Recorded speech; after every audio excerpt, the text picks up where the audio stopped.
The champagne tasted like electricity. Not because it was good, no one at the top ever cared if it was good, but because it burned cold on the tongue, the way metal does when you bite it by mistake. The ballroom of the Kincaid Nexus Group glittered like a polished blade. Crystal chandeliers, mirrored columns, a stage lit in corporate blue, and an army of people trained to laugh at the right jokes. On the screen above the stage, an animated helix spun endlessly. Helix Q Core, the soul of the empire, the product that made governments sign contracts with trembling hands and made investors speak of Dorian Kincaid the way ancient people spoke of kings. And there he was. Dorian stood in a tailored black suit, the kind that never wrinkled, the kind that made him look like he'd been carved from confidence itself. He held a microphone like it belonged to him. "Version 2.0, he said, smiling as if he'd invented the future between breakfast and lunch, is not an update. It's a rebirth." Applause rose on cue. Too perfect, too synchronized. The investors closest to the stage leaned forward, hungry for reassurance, hungry for the next lie that would keep their money warm.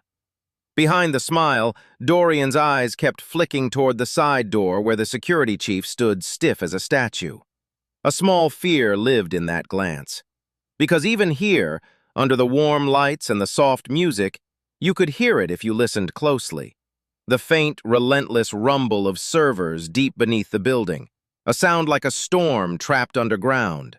The sound of an empire that had started to slow. Dorian clicked his tongue, pretending it was just a pause for effect. "In New Avalon," he continued, voice smooth, "we don't react to the future. We—" A sudden hush crawled across the room like a shadow. Someone had stopped clapping. Then another. Then a whole table. At first it was subtle, like a draft under a door. Then it became obvious, as heads turned, shoulders angled, and the entire ballroom began to rotate toward the glass wall that looked out over the private landing strip beside the waterfront. A deep, rising roar shook the air. Not the soft chop of a helicopter, not the familiar whine of a corporate jet at a distant airport. This was close, immediate, heavy, the kind of sound that made your ribs vibrate. Dorian's smile stiffened. "What is that?" an investor whispered, half offended, half afraid. Security moved, fast, toward the window. Outside, floodlights snapped on, turning the night into a harsh, white day. Wind whipped across the landing strip, scattering napkins, tugging at tablecloths, making gowns flutter like startled birds. And then, a sleek, long-bodied aircraft cut down through the darkness as if it owned the sky. A Gulfstream G700. It descended with a controlled arrogance, landing so smoothly it looked unreal. The price of that machine was the kind of number people only said in court settlements or war budgets. 75 million.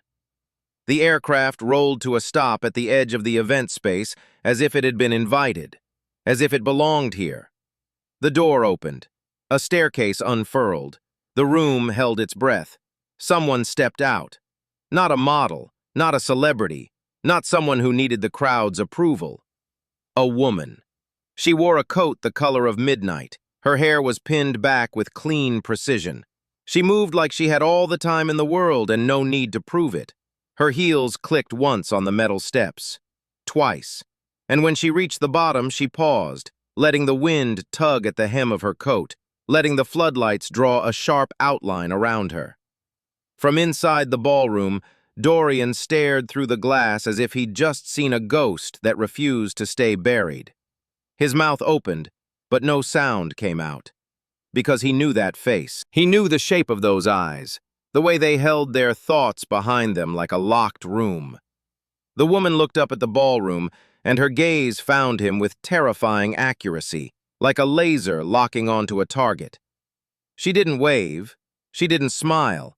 She simply raised her hand slightly, as if tipping an invisible crown, and walked toward the entrance. The security chief swallowed hard. Dorian's fingers tightened around the microphone. A voice near the back whispered a name that hadn't been spoken in this building for 3 years. Mara? The doors swung open. The woman stepped inside, carrying cold air with her like a verdict. And in that moment, Dorian Kincaid, who had built an empire on certainty, felt something unfamiliar hollow his chest. Not guilt, not regret, fear. Because he could suddenly hear the servers beneath the building more clearly than the music, and that storm underground sounded like it was changing direction. Mara Hale crossed the ballroom with a calm that made the room part for her, like water around a ship. Dorian tried to lift his chin, tried to remember how a man looks when he's untouchable. But his eyes betrayed him, darting, calculating. Mara stopped near the stage. She looked up at the giant helix spinning above them. Then she looked back at Dorian, and when she spoke, her voice wasn't loud. It didn't need to be. "I'm sorry to interrupt your rebirth," she said, "but the truth tends to arrive uninvited." A nervous laugh fluttered somewhere, then died. Dorian forced a smile so wide it almost cracked. "Mara Hale," he said, like her name was a joke he'd already told. "You're early. I didn't think you'd be back so soon." Her eyes didn't flicker. "I'm not back," she replied. "I'm here to collect." Dorian's smile faltered. Mara reached into her coat pocket. For a second, people thought she was pulling out a phone, a weapon, something dramatic. Instead, she placed a slim folder on the edge of the stage, right beside his polished shoes. Then she set something else down with it. A cheap, translucent plastic pen. So small it looked ridiculous among the diamonds and champagne flutes. Dorian's eyes locked onto it.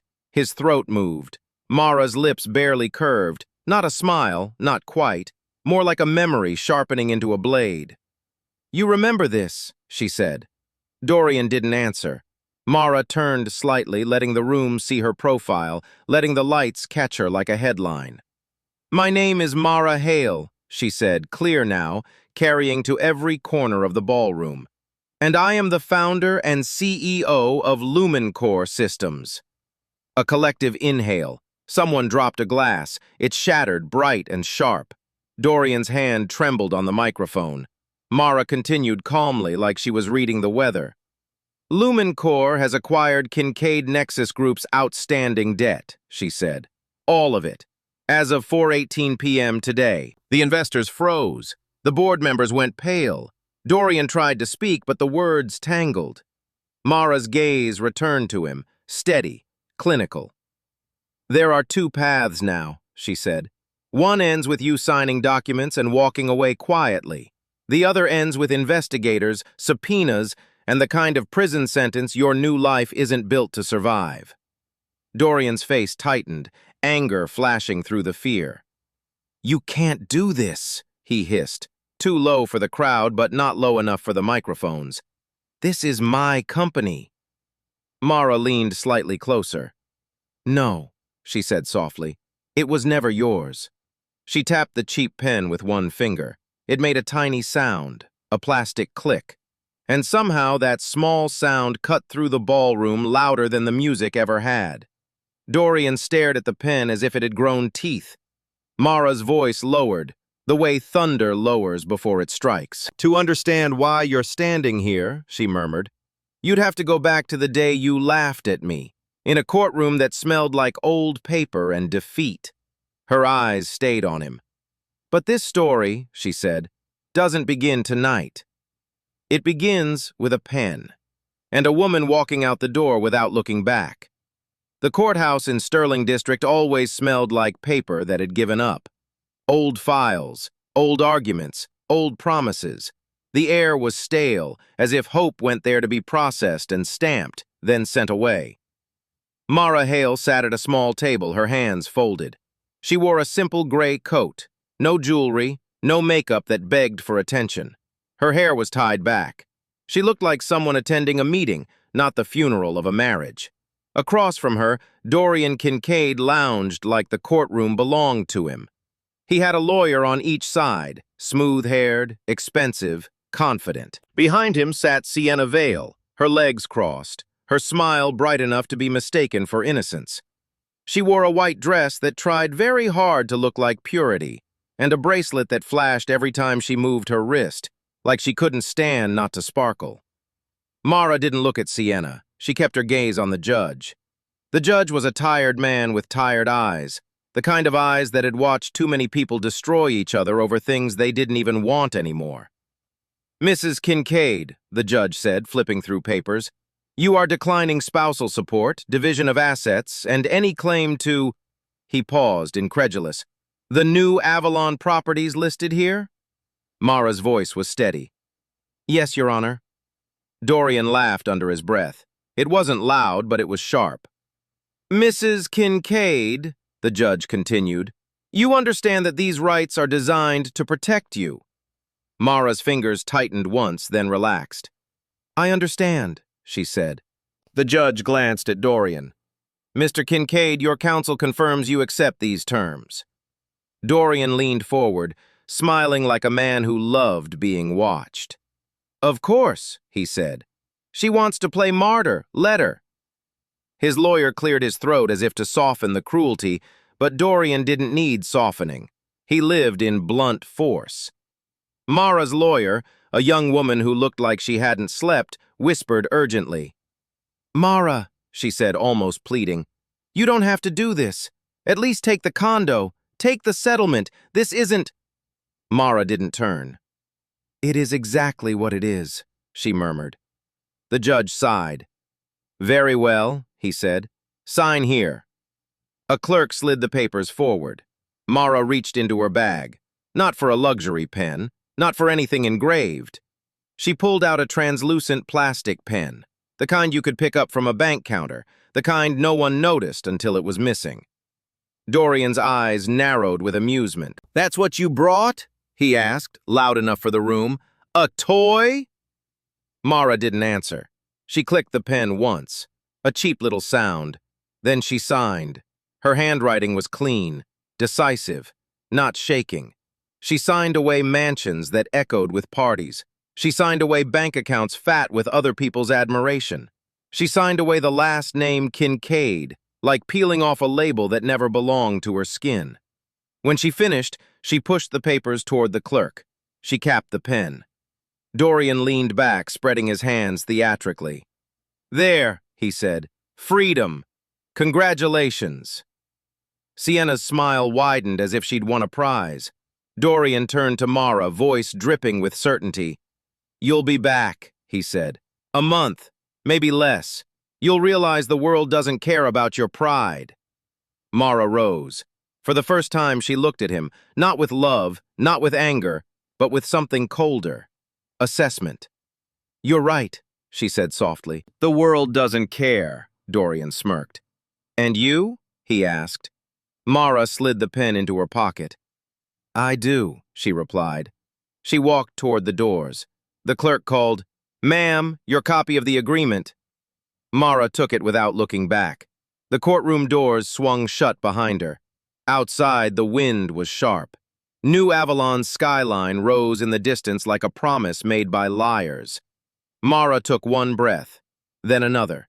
She pulled out her phone. Her bank app loaded slowly. $3,018.42. That was everything that was truly hers. Mara didn't flinch. She pocketed the phone, adjusted her coat, and walked down the courthouse steps. Behind her, inside the building, Dorian Kincaid laughed, still convinced this was an ending. He never noticed that Mara didn't walk like someone leaving a battlefield. She walked like someone walking into a plan. Long before the courthouse, before the champagne and the private jets, there was a room called Black Glass. It wasn't a real name on any map. It was a nickname whispered by engineers who worked too late and slept too little. A nickname given because the walls were dark, the windows were tinted, and the monitors reflected people's faces back at them like guilty mirrors. Black Glass was where Helix Q was born. Not on Dorian's stage, not in his keynote speeches. It was born in silence, under fluorescent lights, with coffee gone cold and hands cramped from typing. Mara remembered the first time she heard the servers breathe. She was 24, sitting at a workstation that looked older than her confidence. Her father, Dr. Jonah Hale, stood behind her with a mug of tea, watching code scroll across the screen like a living thing. Jonah Hale had the eyes of someone who saw patterns where others saw chaos. He wasn't loud. He didn't need to be. He had the kind of intelligence that didn't demand attention. It commanded it. Again, he'd said gently, pointing at a line on the screen. If you want it to learn, you have to teach it what failure feels like. Mara had frowned. It's not a person, she'd said. Jonah smiled. A small, tired smile. No, he replied, but it will run the world as if it were. That was the first wound.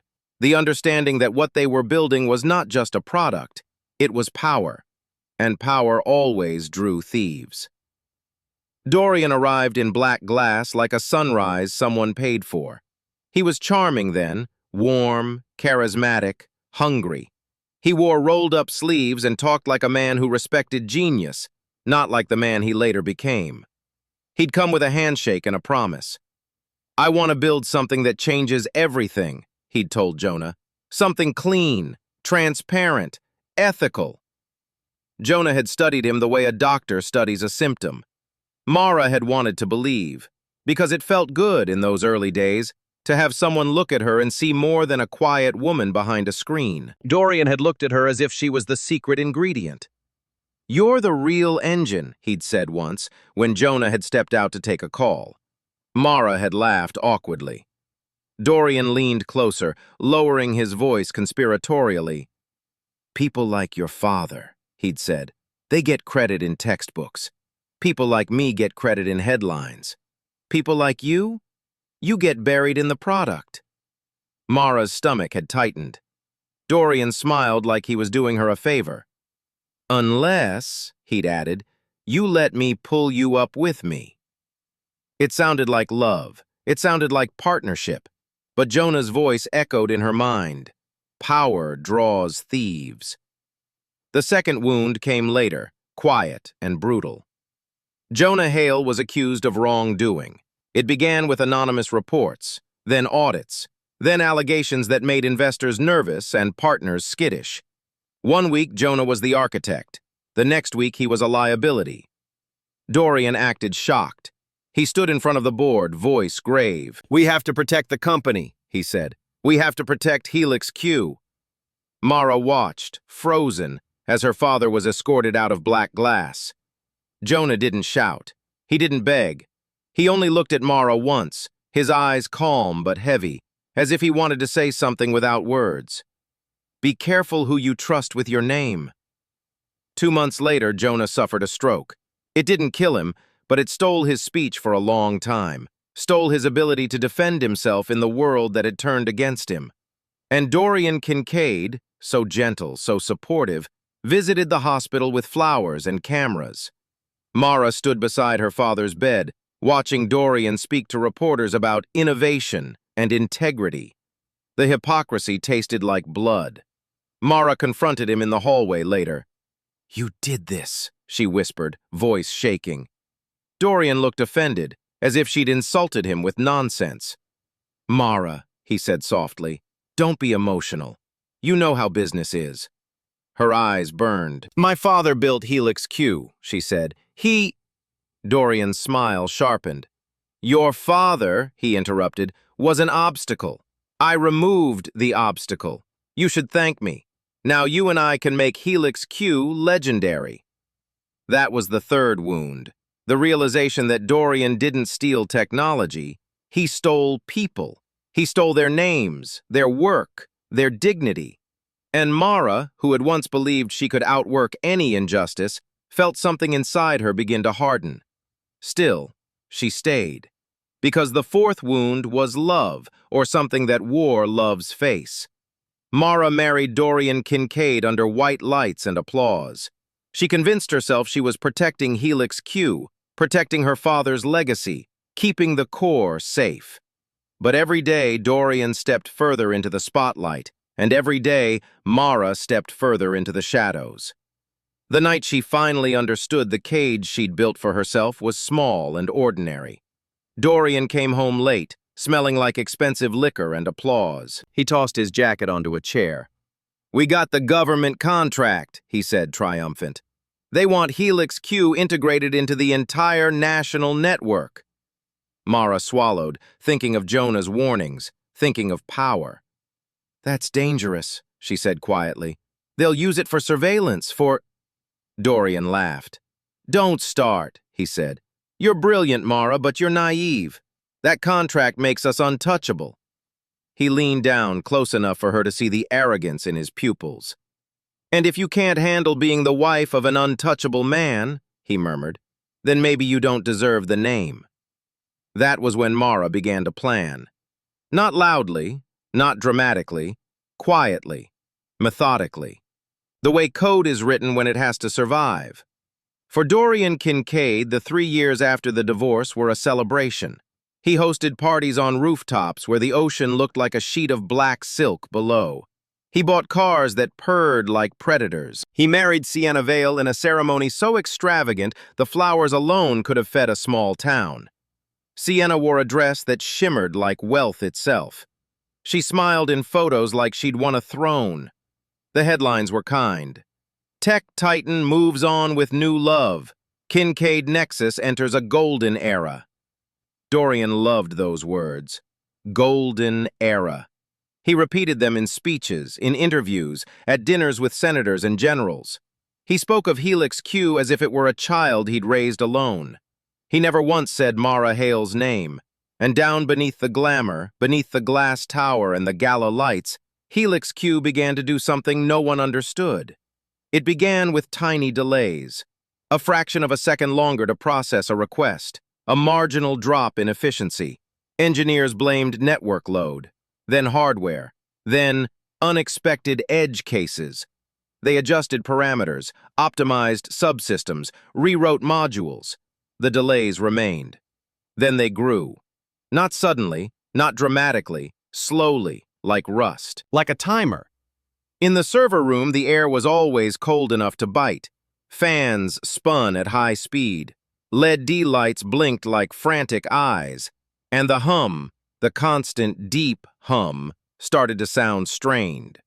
One night, Dorian's chief engineer, a man named Felix Arden, stood in the server room listening with his eyes closed.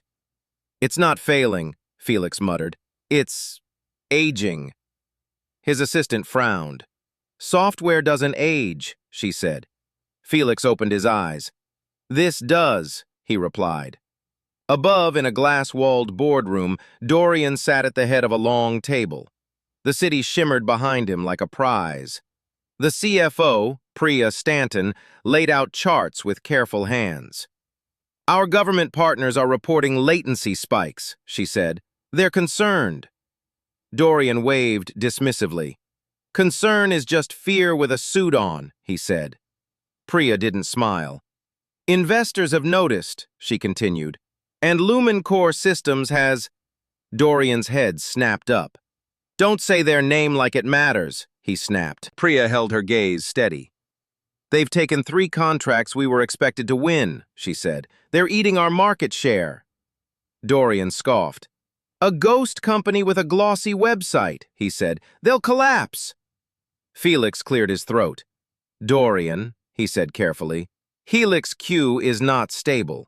We're seeing degradation patterns that don't align with normal system stress." Dorian's eyes narrowed. "Fix it," he said. Felix hesitated.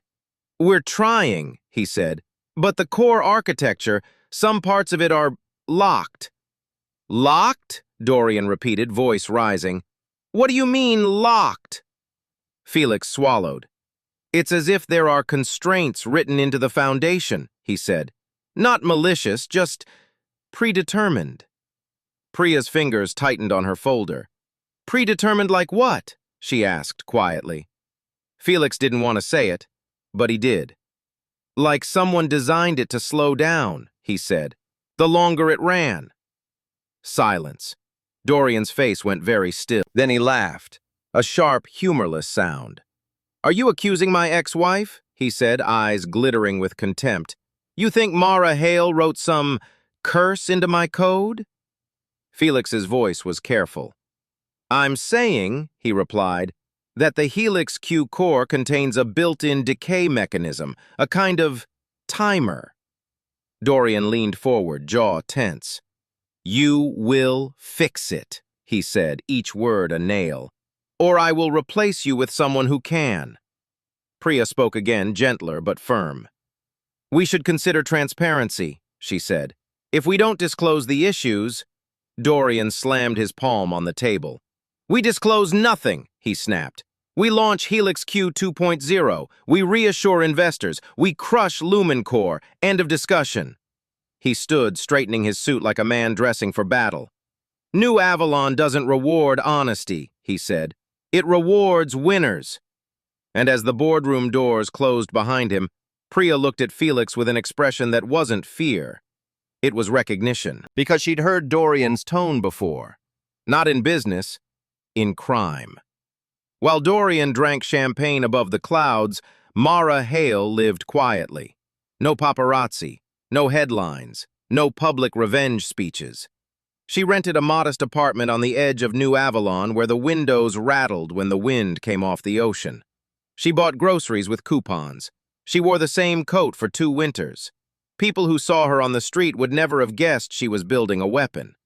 Her first office was a room above a closed bakery. It smelled faintly like sugar and dust. The walls were thin enough to hear traffic and arguments outside. Her first team was 3 people: a security architect who'd been fired for whistleblowing, a systems engineer who'd walked away from a defense contractor, and a young lawyer who didn't care about winning, only about truth. They didn't ask Mara why she never talked about her past. They didn't need to. The way she worked told them everything. She didn't code like someone chasing money. She coded like someone reclaiming a stolen language. At night, Mara sometimes visited Jonah. Her father lived in a rehabilitation center on a cliff outside the city. The ocean crashed below like a warning. Jonah couldn't speak much. His words came slowly, fragmented, like broken glass. But his eyes still held storms. One evening, Mara sat beside his bed, holding his hand. "I'm doing it," she whispered. "I'm building it the way you wanted." Jonah's fingers squeezed weakly. Mara swallowed. "They took your name," she said. "I'm going to give it back." Jonah's eyes shimmered. He managed one word, rough and rasping. "Careful." Mara nodded. "I am," she said. Back in her office, she opened an old metal box Jonah had given her years ago. Inside were notebooks, handwritten diagrams, algorithms sketched in margins, dates and signatures, evidence like bones. And beneath the notebooks, a sealed envelope. Mara opened it. A letter in Jonah's handwriting. "If they ever try to erase me, remember this. The truth isn't a weapon. It's a map.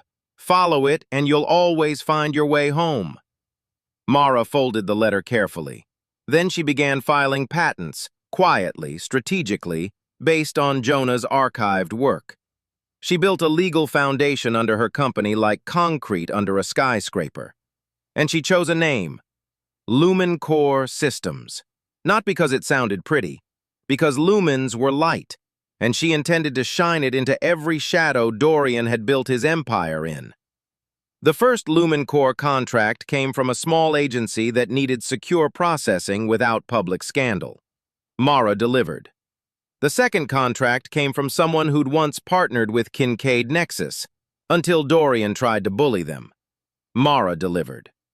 The third contract was a government deal, one KNG had assumed was theirs.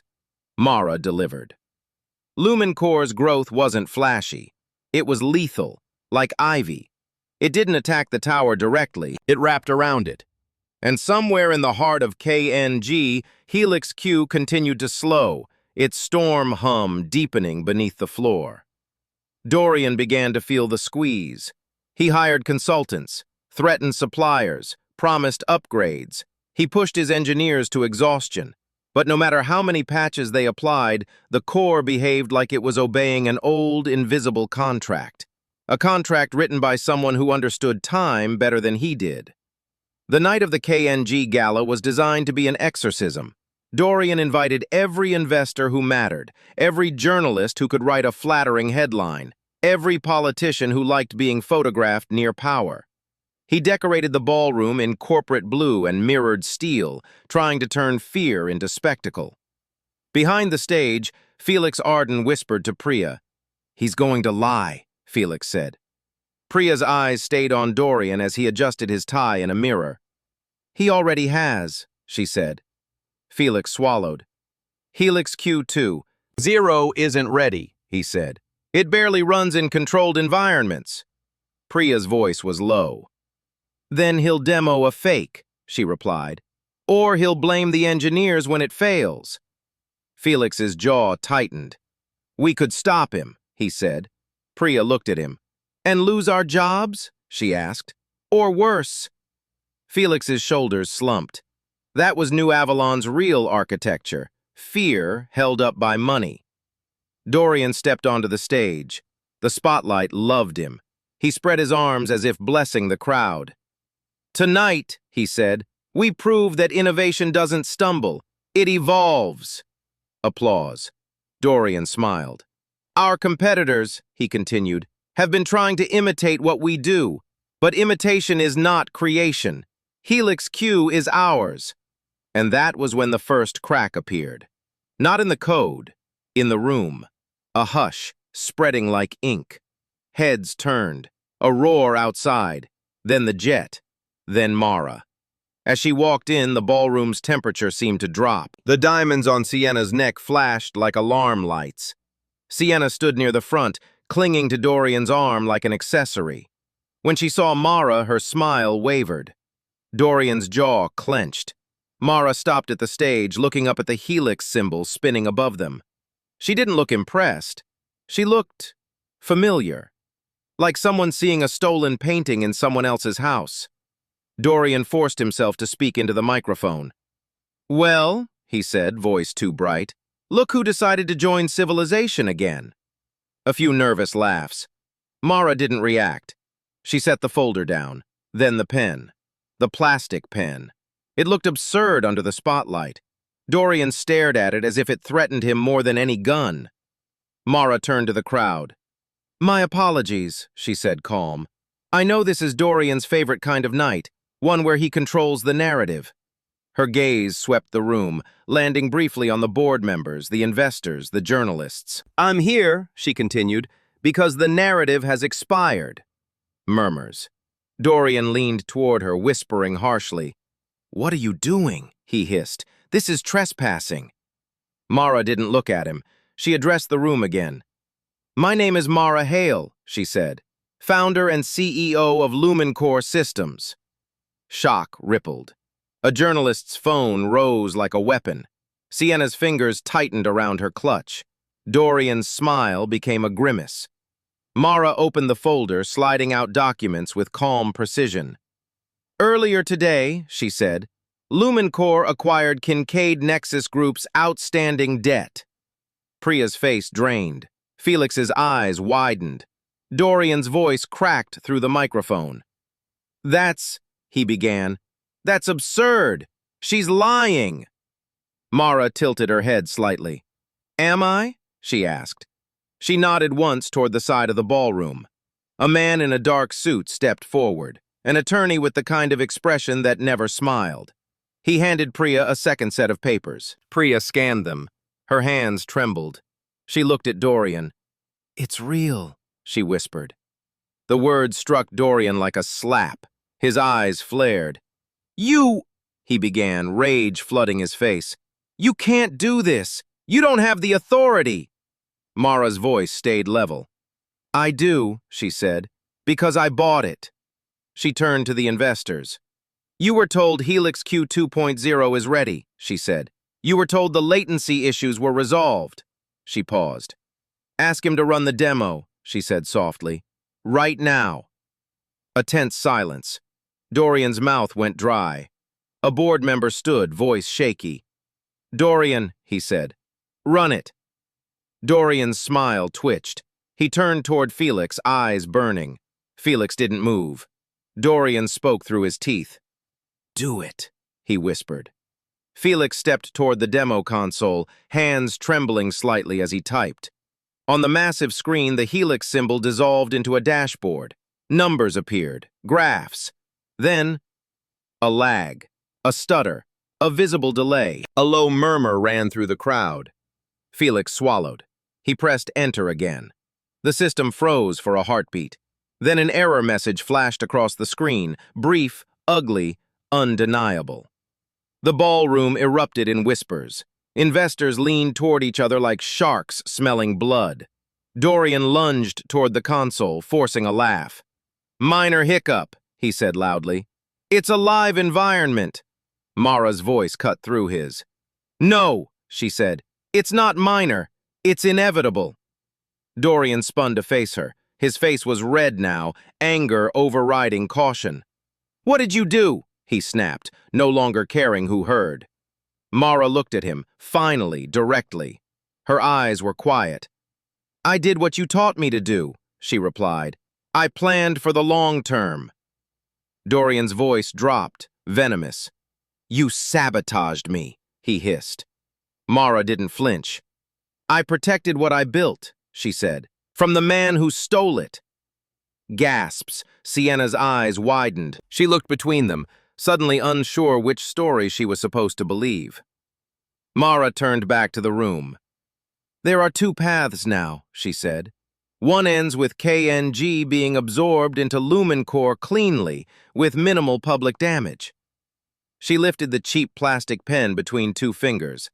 "And one ends," she continued, "with investigations into investor communications, disclosure timelines, and misrepresentation." Priya shut her eyes briefly as if bracing for impact. Dorian's face went pale. He knew. He knew what was in those emails, what he'd promised, what he'd hidden. Mara placed the pen down on the document set. "Sign," she said to Dorian, her voice barely above a whisper, "or let the world see you without your spotlight." Dorian stared at the pen. In his mind, it wasn't a pen. It was a portal, back to the courthouse, back to the laugh, back to the moment he'd been certain she'd crawl. He reached for the pen with fingers that didn't feel like his. Sienna stepped forward, voice sharp with panic. "Dorian," she whispered. "What are you doing? Don't!" Dorian didn't look at her. He looked at Mara. "What do you want?" he asked, voice strained. Mara's answer was simple. "My name," she said. "My father's name, and my company." Dorian's hand shook as he clicked the pen. Click. The sound was tiny, but it echoed like a gavel. Dorian signed. The ink looked thin and pathetic beneath the ballroom's glitter. Mara watched, expression unreadable. When he finished, he shoved the pen away as if it burned him. "There," he spat. "Happy?" Mara didn't react. She slid the signed papers into the folder. "Not yet," she said. Dorian's eyes narrowed. "What now?" he demanded. Mara turned to the crowd. "Effective immediately," she announced, "Kincaid Nexus Group will be absorbed into Lumen Core Systems. Leadership changes will be announced within 48 hours. The investors erupted, some furious, some relieved, some calculating how to survive the new reality. Board members whispered, panicked. Reporters typed like their lives depended on it. Sienna stood frozen beside Dorian, her mouth slightly open. She looked at him as if he'd changed shape in front of her eyes. She'd married a titan. Now she was watching him shrink into a man. Sienna's voice came out brittle. "Dorian," she said, forcing a laugh, This is temporary, right? You'll fix this." Dorian didn't answer. He stared at Mara, hatred and fear fighting in his expression. Mara leaned close enough that only he could hear her. "You told me I'd be back in a month," she murmured. "It's been 3 years." Dorian's lips curled. "You think you're a hero?" he hissed. Mara's eyes stayed calm. "I'm not here to be a hero," she said. "I'm here to be correct." Dorian's face tightened. "You'll destroy everything," he spat. "You'll ruin people." Mara's gaze flicked toward the employees watching from the edges of the ballroom, the engineers, the assistants, the staff who'd been living under Dorian's mood swings for years. Then she looked back at him. "No," she said. "You already did that. I'm just ending it." She stepped away. Priya approached Mara cautiously, papers in hand. "Mara Hale," Priya said, voice trembling. What happens to the staff? Mara met her eyes. Anyone who kept the lights on without lying to themselves, she said, will have a place. Priya swallowed, relief and exhaustion mixing. Felix looked like he might cry. Dorian watched the exchanges with a dawning horror. Because power wasn't just money. Power was people choosing someone else. And in real time, his people were choosing Mara. Sienna touched his arm again, desperation sharpening her voice. "Dorian," she whispered. "We need to leave. Now!" Dorian finally looked at her. His eyes were empty. In that emptiness, Sienna saw the truth. He no longer had leverage, no longer had the tower, no longer had the halo. Sienna's smile faltered, then vanished entirely. She released his arm slowly, like letting go of a sinking ship. "You didn't tell me," she said quietly. Dorian blinked. "Tell you what?" he asked, voice flat. Sienna's gaze flicked to Mara, calm, controlled, untouchable. "That she existed like this," Sienna said. Dorian's jaw clenched. Sienna stepped back. The bracelet on her wrist flashed once, a final flare of luxury. Then she turned and walked away into the crowd without another word. Not because she had morals, because she had instincts. And her instincts told her this: the man she married was no longer the winning side. Dorian stood alone on the stage, surrounded by the ruins of his own narrative. The helix symbol still spun above him, indifferent, endless. Mara picked up the cheap plastic pen, slipped it into her pocket, and walked out of the ballroom. The storm hum beneath the building changed. It didn't sound strained anymore. It sounded subdued, like an animal finally recognizing its new master. A hostile takeover could have been enough. Mara could have disappeared into wealth and silence, leaving Dorian to rot in humiliation. But Mara hadn't built Lumencore for money. Money was just fuel. She'd built it for something older, a name. 2 weeks later, New Avalon woke to a press conference announcement that hit like a thunderclap. Lumencore Systems would be releasing archival documentation regarding the origins of Helix Q-Core. The city's media descended on Lumencore's headquarters, Etherian Tower, a building of clean lines and quiet authority that now stood where KNG once dominated the skyline. In a bright conference hall, cameras clicked, lights flared, and journalists murmured like restless birds. At the front, a single podium stood beneath a large screen. Mara walked on stage with no entourage, no dramatic music, no need. She wore a dark suit, simple and sharp. Her hair was pinned back. Her face was calm in a way that suggested she'd already lived through the chaos others were about to feel. She paused at the podium, looked out at the crowd, and then she began. 3 years ago, she said, I walked out of a courthouse with $3,000 and my name. Flashes popped. Mara didn't blink. I was told I'd return, she continued, that I'd beg, that I'd realize the world rewards the powerful. She let the silence hang. The world does reward the powerful, she said, which is why I'm here to talk about how power is often stolen. On the screen behind her, an image appeared, an old photograph of a younger Dr. Jonah Hale in a lab, standing beside a whiteboard filled with equations. A murmur ran through the room. Mara's voice remained steady. This man, she said, is Dr. Jonah Hale. He is my father. She paused. And he is the true architect behind the core technology that became Helix Q. The room stirred. Reporters whispered. Someone raised a hand, eager to interrupt. Mara continued without acknowledging them. For years, she said, Kincaid Nexus Group presented Helix Q as the creation of Dorian Kincaid. They built an empire on that claim. She clicked a remote. Documents flashed on the screen, dated notebooks, patent drafts, signatures, lab logs, correspondence. Evidence layered like bricks.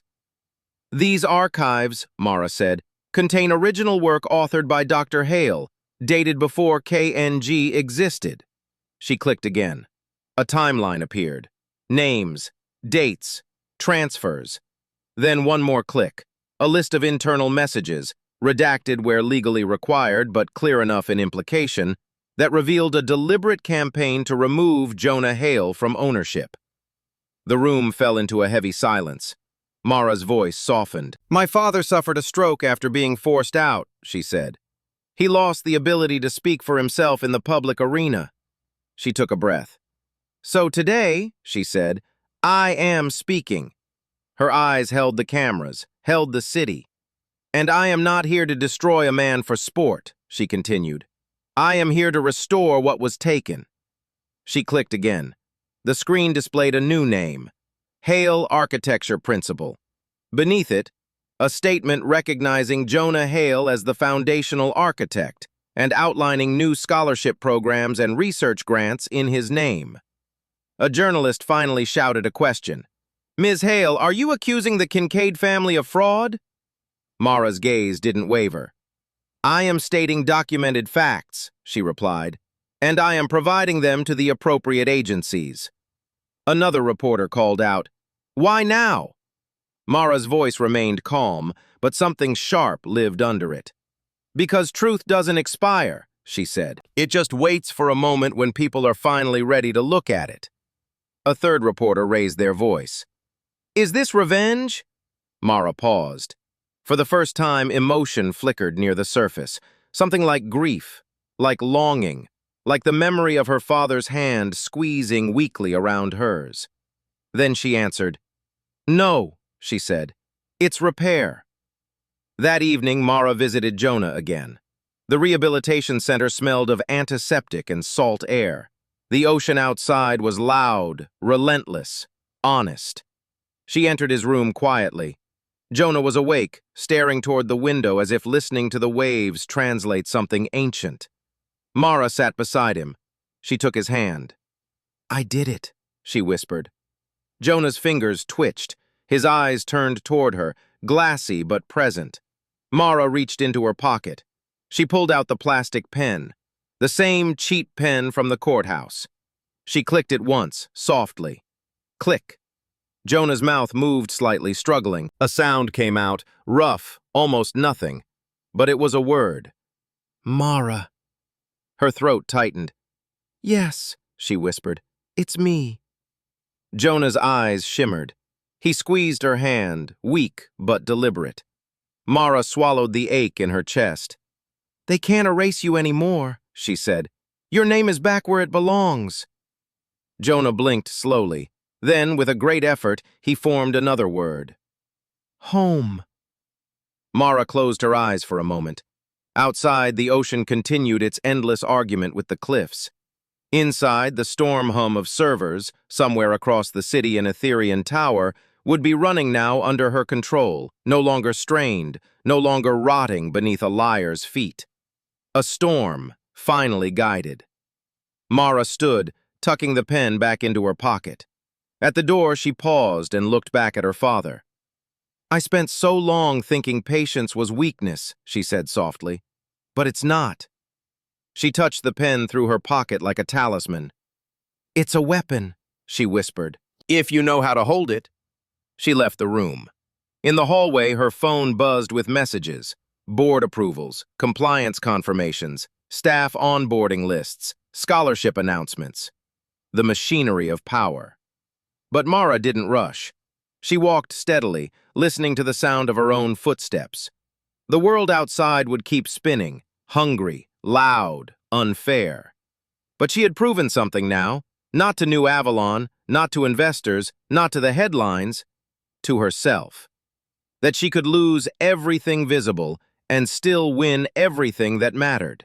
Because the real long game was never about mansions. It was about ownership, of your work, of your name, of your fate. And Mara Hale, no longer anyone's shadow, had become the person who wrote the ending. If this story stayed with you, if you've ever been underestimated because you were quiet, or told you'd come crawling back, leave a comment with a single word. Still here. Because patience isn't surrender. Sometimes, it's the beginning of victory.